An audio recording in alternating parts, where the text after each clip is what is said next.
ਉਹ ਕਹਿੰਦੇ ਨੇ ਸੇਲ ਸੇਲ ਸੇਲ। ਵੀਰ ਮੈਂ ਕੋਈ ਸੇਲ ਨਹੀਂ ਲਾਈ, ਇਹ ਹੈਗਾ ਸੱਪ ਔਰ ਇਹ ਨਿਓਲਾ। ਪੰਜਾਬੀ ਚ ਸਮਝਾਣਾ ਚਾਹ ਰਿਹਾ।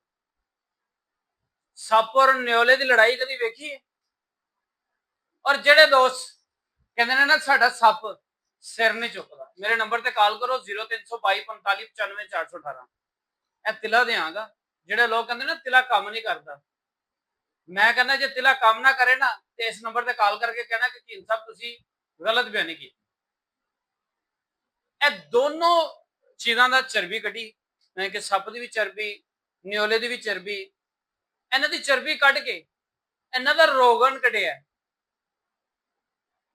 ਇਹਨਾਂ ਦਾ ਰੋਗਨ ਕੱਢਿਆ। ਉਹ ਕਹਿੰਦੇ ਨੇ ਨਾ ਰੇਡੀਓ ਦਾ ਲਟੀਨਾ ਸਿੱਧਾ ਹੋਵੇ ਨਾ ਤੇ ਆਵਾਜ਼ ਬੜੀ ਸਾਫ਼ ਆਉਂਦੀ ਹੈ। ਗੱਲ ਤੁਸੀਂ ਮੇਰੀ ਸਮਝ ਹੀ ਜਾਓਗੇ। ਇਹਦੇ ਚੰਦ ਕਤਰੇ ਲਾ ਕੇ ਮਾਲਿਸ਼ ਕਰਨਾ, ਕੋਈ ਦਵਾਈ ਕੰਮ ਨਹੀਂ ਨਾ ਕਰਦੀ। ਸ਼ਬਦ ਨਹੀਂ ਆ ਰਹੀ, ਸ਼ਬਦ ਬਿਲਕੁਲ ਗਾਇਬ ਹੋ ਗਈ ਹੈ, ਕੱਛੂ ਗੁਮੇ ਦੀ ਤਰ੍ਹਾਂ ਅੰਦਰ ਵੜ ਗਿਆ ਹੈ, ਸਿਰ ਬਾਹਰ ਹੀ ਨਹੀਂ ਕੱਢਦਾ, ਸਿਰ ਚੁੱਕਦਾ ਹੀ ਨਹੀਂ ਹੈਗਾ। ਚੰਦ ਕਤਰੇ ਲਾਉਣ ਤੋਂ ਬਾਅਦ ਮਾਲਿਸ਼ ਕਰਨਾ, ਔਰ ਇੰਜ ਹੋਏਗਾ ਕਿ ਜਿਵੇਂ ਤੁਸੀਂ ਬੜਾ ਹੀ ਹੈਵੀ ਕੁਛ ਖਾਧਾ ਹੋਇਆ। ਇਤਨੀ ਸਖਤੀ ਪੈਦਾ ਕਰ ਦੇਗਾ ਕਿ ਤੁਸੀਂ ਹੈਰਾਨ ਹੋ ਜਾਓਗੇ। ਇਹ ਹੁੰਦੀ ਕਿਸ ਤਰ੍ਹਾਂ? ਸਖਤੀ ਹੁੰਦੀ ਕਿਸ ਤਰ੍ਹਾਂ? ਸੱਪ ਦੀ ਚਰਬੀ ਦੇ ਵਿੱਚ ਇਤਨੀ ਤਾਕਤ ਹੈ ਕਿ ਇਹ ਇੰਜ ਖਲੋ ਜਾਂਦਾ। ਕਿਉਂ ਖਲੋ ਜਾਂਦਾ? ਉਹਦੇ ਅੰਦਰ ਤਾਕਤ ਹੈ, ਉਹਦੇ ਅੰਦਰ ਇਤਨੀ ਇੱਕ ਤਾਕਤ ਹੈ ਕਿ ਉਹ ਇੰਜ ਖਲੋ ਜਾਂਦਾ। ਵੇਖੋ ਇਧਰ ਗੌਰ ਨਾਲ, ਖਲੋਤਾ ਇੰਜ ਖਲੋ ਜਾਂਦਾ, ਉਹਦੀ ਚਰਬੀ ਚ ਇੰਨੀ ਕੁ ਤਾਕਤ। ਤੇ ਜਿਹੜਾ ਨਿਓਲਾ ਹੈ ਉਹ ਸੱਪ ਤੋਂ ਵੀ 2 ਗੁਣਾ ਅੱਗੇ ਹੈ। ਤੇ ਜਦੋਂ ਇਹ ਦੋਨੋਂ ਚੀਜ਼ਾਂ ਮਿਲ ਕੇ ਤੁਹਾਡੇ ਸੱਪ ਨੂੰ ਸਹੀ ਕਰ ਦੇਣ ਔਰ ਇੰਨੀ ਕੁ ਤਾਕਤ ਪੈਦਾ ਕਰ ਦੇਣ ਕਿ ਤੁਸੀਂ ਹੈਰਾਨ ਹੋ ਜਾਓ। ਮੇਰਾ ਵੀਰ ਮੈਂ ਅੱਗੇ ਆਵਾਜ਼ ਕੀ ਲਾਈ ਹੈ? ਕੋਈ ਸੇਲ ਨਹੀਂ ਲਾਈ ਹੋਈ। ਇਹ ਚੰਦ, ਇਹ 2 ਚੀਜ਼ਾਂ ਦੇ ਵਿੱਚੋਂ ਚੰਦ ਸ਼ੀਸ਼ੀਆਂ ਬਣੀਆਂ ਨੇ।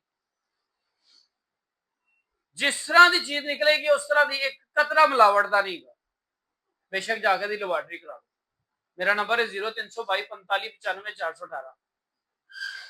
ਜਿਹੜੇ ਲੋਕ ਕਹਿੰਦੇ ਨੇ ਨਾ ਕਿ ਅਸੀਂ ਹੱਥ ਨਾਲ ਗੱਡੀ ਬੜੀ ਚਲਾ ਛੜੀ, ਕੱਚਾ ਪੱਕਾ ਰੋਡ ਨਹੀਂ ਛੱਡਿਆ। ਅਕਸਰ ਮੈਨੂੰ ਨਾ ਕਈ ਬੰਦੇ ਮਿਸਾਲ ਦਿੰਦੇ ਸਨ ਕਿ ਕੱਚਾ ਪੱਕਾ ਰੋਡ, ਉਹ ਫਿਰ ਮੈਨੂੰ ਬਾਅਦ ਚ ਸਮਝ ਆਈ, ਇੱਕ ਬੰਦੇ ਨੇ ਦੱਸਿਆ ਕਿ ਕੱਚਾ ਪੱਕਾ ਰੋਡ ਕਹਿੰਦੇ ਕਿਹਨੂੰ, ਕਿ ਕੋਈ ਸ਼ਾਇਦ ਛੱਡੀ ਨਹੀਂ। ਜ਼ੁਲਮ ਅਸੀਂ ਸਾਰਾ ਹੀ ਕੀਤਾ ਆਪਣੀ ਬਾਡੀ ਨਾਲ, ਆਪਣੇ ਉਸ ਹਿੱਸੇ ਨਾਲ। ਲੇਕਿਨ ਕੁਝ ਲੋਕ ਇਹ ਕਹਿੰਦੇ ਨੇ ਕਿ ਕੀਮਨ ਹੋਰ ਕੋਈ ਕੰਮ ਨਹੀਂ ਹੈਗਾ ਮਰਦਾਨਾ ਕਮਜ਼ੋਰੀ ਤੋਂ ਇਲਾਵਾ, ਔਰ ਉਹੀ ਲਫ਼ਜ਼ ਬੋਲੇਗਾ ਜਿਹਨੂੰ ਸਭ ਤੋਂ ਜ਼ਿਆਦਾ ਬਿਮਾਰੀ ਹੋਈ। ਕੀ ਕਰ ਰਿਹਾ ਹੋਏਗਾ? ਵੈਗਰਾ ਸੁੱਟ ਰਿਹਾ ਹੋਏਗਾ ਤੇ ਆਪਣਾ ਕੰਮ ਕਰ ਰਿਹਾ ਹੋਏਗਾ। ਇੱਕ ਟਾਈਮ ਆਏਗਾ ਉਹਦੇ ਗੁਰਦੇ ਖਰਾਬ ਹੋ ਜਾਣਗੇ, ਉਹ ਡਾਇਲਿਸਿਸ ਕਰਾ ਰਿਹਾ ਹੋਏਗਾ ਤੇ ਲੋਕਾਂ ਨੂੰ ਪਤਾ ਕੀ ਕਹੇਗਾ? ਉਹ ਯਾਰ ਬਸ ਇੱਕ ਵਾਰੀ ਗੋਲੀ ਖਾ ਲਈ ਸੀ ਤੇ ਉਹਨੇ ਕੰਮ ਲਾ ਦਿੱਤਾ। ਇਹ ਨਹੀਂ ਦੱਸਣਾ ਕਿ ਮੈਂ ਕਈ ਅਰਸੇ ਤੋਂ ਗੋਲੀਆਂ ਖਾ ਰਿਹਾ ਸਾਂ ਤੇ ਮੈਂ ਰਹਿ ਗਿਆ।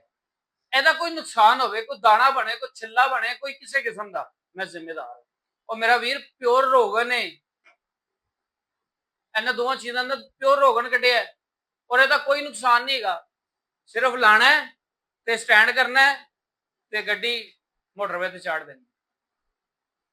ਜਦੋਂ ਇਹ ਗੇਅਰ ਲਾਓਗੇ ਨਾ ਤੁਹਾਨੂੰ ਆਪ ਅੰਦਾਜ਼ਾ ਹੋਏਗਾ ਕਿ ਵਾਕਈ ਕੋਈ ਚੀਜ਼ ਯੂਜ਼ ਕੀਤੀ ਹੈ। ਫਿਰ ਵਕਤੀ ਤੌਰ ਤੇ ਨਹੀਂ ਮੇਰਾ ਵੀਰ, ਰਿਜ਼ਲਟ 100 ਨਹੀਂ 130% ਨਾ ਆਏ ਤੇ ਫਿਰ ਮੇਰੇ ਨਾਲ ਗੱਲ ਕਰਨਾ। ਅੜੇ ਕਹ ਰਹੇ ਨਾ ਅਸੀਂ ਐਡੇ ਛੋਟੇ ਆ, ਐਡੇ ਹੋਇਆ, ਐਡੇ ਆ, ਜਾਂ ਮੈਂ ਇੱਕ ਮਿਸਾਲ ਦੇ ਦਿੰਦਾ 20 30 40 50 ਸਾਲ ਵਾਲੇ ਵੀ ਕਹਿੰਦੇ ਨੇ ਨਾ ਕਿ ਇੰਜ ਹੋ ਗਿਆ। ਮੈਂ ਕਹਿੰਦਾ ਤੁਸੀਂ ਆਪ ਕਾਲ ਕਰਕੇ ਪਤਾ ਕੀ ਕਹਿਣਾ ਕਿ ਜੀ ਇਹ ਦੁਬਾਰਾ ਤਿਆਰ ਕਰੋਗੇ ਤੇ ਸਾਨੂੰ ਇੱਕ ਸ਼ੀਸ਼ੀ ਦੇ ਦਿਓ, ਸਾਡੇ ਕੋਲ ਆਰਡਰ ਬੁੱਕ ਕਰੋ। ਮੇਰਾ ਵੀਰ ਅਲਹਮਦੁਲਿਲਾ ਚੀਜ਼ ਉਹ ਬਣਾਈ ਦੀ ਜਿਹੜੀ ਕੰਮ ਕਰਦੀ ਹੈ, ਖਾਲੀ ਗੱਲਾਂ ਨਹੀਂ ਮੈਂ ਕਰਦਾ। ਔਰ ਮੇਰਾ ਤਲਕ ਜਿਹੜਾ ਨਾ ਉਹ ਸੰਨਿਆਸੀ ਦਾ,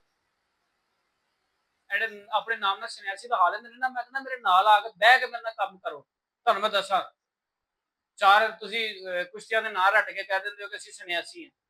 ਸੰਨਿਆਸੀ ਇੱਕ ਚੀਜ਼ ਦਾ ਨਾਂ ਨਹੀਂ ਹੈ, ਸੰਨਿਆਸੀ ਇੱਕ ਕੁਸ਼ਤਾ ਬਣਾਉਣ ਦਾ ਨਾਂ ਨਹੀਂ ਹੈ। ਮੈਂ ਬਵਾਸੀਰ ਦੀ ਦਵਾਈ ਦਿੰਦਾ ਵਾ, ਪਹਿਲੀ ਖੁਰਾਕ ਇਸ ਮੌਜੂ ਤੋਂ ਹਟ ਕੇ ਗੱਲ ਕਰਨ ਲੱਗਾ। ਪਹਿਲੀ ਖੁਰਾਕ ਦੇ ਵਿੱਚ ਨਾ ਬਵਾਸੀਰ ਨਾ ਠੀਕ ਹੋਏ ਤੇ ਦੂਸਰੀਆਂ ਪੁੜੀਆਂ ਮੇਰੇ ਅੱਗੇ ਲਿਆ ਕੇ ਸੁੱਟਣਾ। ਕਿਹੋ ਜੀ ਗੱਲ ਕਰ ਰਹੇ? ਖਾਲੀ ਸੰਨਿਆਸ ਰਹਿ ਗਈ ਇਹਦੇ ਉੱਤੇ? ਨਹੀਂ ਮੇਰਾ ਵੀਰ, ਮੇਰਾ ਨੰਬਰ ਹੈ 0322459418। ਬਹੁਤੀ ਲੰਮੀ ਮੇਰੇ ਕੋਲ ਗੱਲ ਨਹੀਂ ਹੁੰਦੀ ਕਿਉਂਕਿ ਮੇਰੇ ਕੋਲ ਇੱਥੇ ਪੇਸ਼ੈਂਟ ਹੁੰਦੇ ਨੇ। ਕਾਫੀ ਲੋਕ ਕਹਿਣ ਲੱਗ ਪਏ ਨੇ ਕਿ ਜਨਾਬ ਤੁਹਾਡੀ ਵੀਡੀਓ ਬੜੀ ਲੇਟ ਆਉਂਦੀ, ਤੇ ਉਹਨਾਂ ਕੋਲ ਲੇਟ ਪਹੁੰਚਦੀ ਹੈ ਜਿਨ੍ਹਾਂ ਨੇ ਫੋਲੋ ਨਹੀਂ ਕੀਤਾ ਹੋਇਆ। ਵੀਡੀਓ ਨੂੰ ਫੋਲੋ ਕਰਿਆ ਕਰੋ, ਸਬਸਕ੍ਰਾਈਬ ਕਰਿਆ ਕਰੋ। ਨਵੀਂ ਆਉਣ ਵਾਲੀ ਵੀਡੀਓ ਤੁਹਾਡੇ ਕੋਲ ਪਹੁੰਚੇਗੀ, ਤੁਸੀਂ ਉਹਦੇ ਤੋਂ ਫਾਇਦਾ ਚੁੱਕੋਗੇ। ਇਹ ਤੁਹਾਡੇ ਵਾਸਤੇ ਬਣਾਈ ਦੀ ਹੈ, ਵਰਨਾ ਤੇ ਪੇਸ਼ੈਂਟ ਦਾ ਅੱਲਾ ਦਾ ਸ਼ੁਕਰ ਹੈ ਰਸ਼ ਲੱਗਾ ਹੋਇਆ। ਜਿਹੜੇ ਕਹਿੰਦੇ ਲੱਖੋਂ ਵੀ ਰਹਿ ਗਏ ਆ, ਅੱਲਾ ਦੇ ਹੁਕਮ ਨਾਲ ਉਹਨਾਂ ਨੂੰ ਕੋਰਸ ਵੀ ਕਰਵਾਉਣਾ ਵਾ ਮੈਂ, ਤੇ ਖਾਲੀ ਤੇਲ ਨਹੀਂ ਕੋਰਸ ਵੀ ਨਾਲ ਦਿੰਦੀ ਹੈ। ਲੇਕਿਨ ਬਾਕੀ ਤੁਸੀਂ ਮੈਨੂੰ ਕਾਲ ਕਰੋਗੇ, ਮੈਂ ਤੁਹਾਨੂੰ ਕਾਲ ਤੇ ਸਾਰੀ ਡਿਟੇਲ ਸਮਝਾਵਾਂਗਾ, ਜਾਂ ਮੇਰੇ ਕੋਲ ਆ ਜਾਓ, ਆਣ ਕੇ ਨੰਬਰ ਚੈੱਕ ਕਰਾਓ ਕਿ ਤੁਹਾਡਾ ਸੱਪ ਸਿਰ ਨੂੰ ਚੁੱਕਦਾ ਕਿ ਨਹੀਂ ਚੁੱਕਦਾ। ਠੀਕ ਹੈ ਨਾ, ਇਨਸ਼ਾਅੱਲਾ ਤਾਲਾ ਅਸੀਂ ਤੁਹਾਨੂੰ ਸਪੈਸ਼ਲ ਸੱਪ ਵਾਲੀ ਚਰਬੀ ਤੇ ਨਿਓਲੇ ਦੀ ਚਰਬੀ ਦਾ ਤਿਲਾ ਦੇਾਂਗੇ। ਇਹਨੂੰ ਅਸੀਂ ਕਹਿੰਦੇ ਤਿਲਾ ਖਾਸੁਲ ਖਾਸ ਰਿਜ਼ਲਟ 130% ਨਾ ਹੋਵੇ ਤੇ ਫਿਰ ਮੇਰਾ ਵੀਰ ਮੇਰੇ ਨਾਲ ਗੱਲ ਕਰਨੀ। ਮੇਰਾ ਨੰਬਰ ਹੈ 032245 95418। ਬਾਕੀ ਕਾਲ ਕਰੋ, ਗੱਲਾਂ ਕਾਲ ਤੇ ਕਰੋ।